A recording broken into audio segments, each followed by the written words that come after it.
नहीं, इंफॉर्मेशन कुछ है नहीं, नॉलेज कुछ चीज़ की है नहीं, और आकर मिसगाइड करके एक मीडिया के सामने गलत बयाना देकर लोगों को मिसगाइड करते हैं। गवर्नर साहब ने बोला कि शायद कराची को गंदम कम दी गई है, और कहा कि फैक्ट्स एंड फिगर्स। मैं उनसे पूछूंगा, आपके पास फैक्ट्स एंड फिगर्स कौन से हैं? कब उनको गंदम कम दी गई? हर महीने का पॉपुलेशन वाइज कोटा होता है। टोटल इस वक्त तक तकरीबन मेरे ख्याल में 30 से 35 लाख, जैसे हम बोलेंगे 3.5 लाख मेट्रिक टन के करीब कराची को गंदम प्रोवाइड की गई है।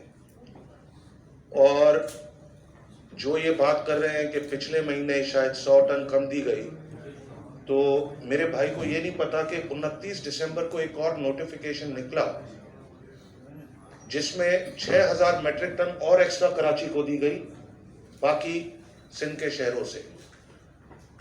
जैसे कंजम्पशन बढ़ती है, जनवरी का महीना, दिसंबर का महीना गंदम ज़्यादा दी जाती है। और गवर्नर साहब को मैं एक और चीज़ भी बता दूं कि सिंध गवर्नमेंट आटा प्रोवाइड नहीं करती है, सिंध गवर्नमेंट गंदम प्रोवाइड करती है। ये जो बोल रहे थे कि 100 टन आटा कम दिया, आटा कम दिया, भाई जो आपके दाएं बाएं बैठे थे आटा वो बनाते हैं, हम उनको भी गंदम देते हैं, मगर वो आटा प्रोवाइड नहीं करते हैं लोगों को। उनकी चोरियां छुपाने के लिए वो सिंध गवर्नमेंट पर ब्लेम डालते हैं।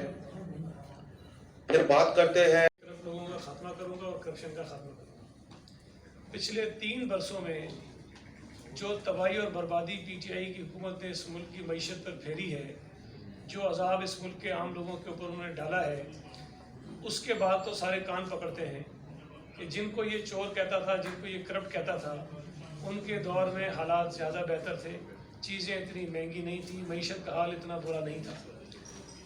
कल ट्रांसपेरेंसी इंटरनेशनल की जो रिपोर्ट आई है, उस रिपोर्ट में पाकिस्तान की जो रैंकिंग है वो मतलब ये पीपल्स पार्टी के दौर में भी कभी नहीं रही, PMLN के दौर में भी कभी नहीं रही।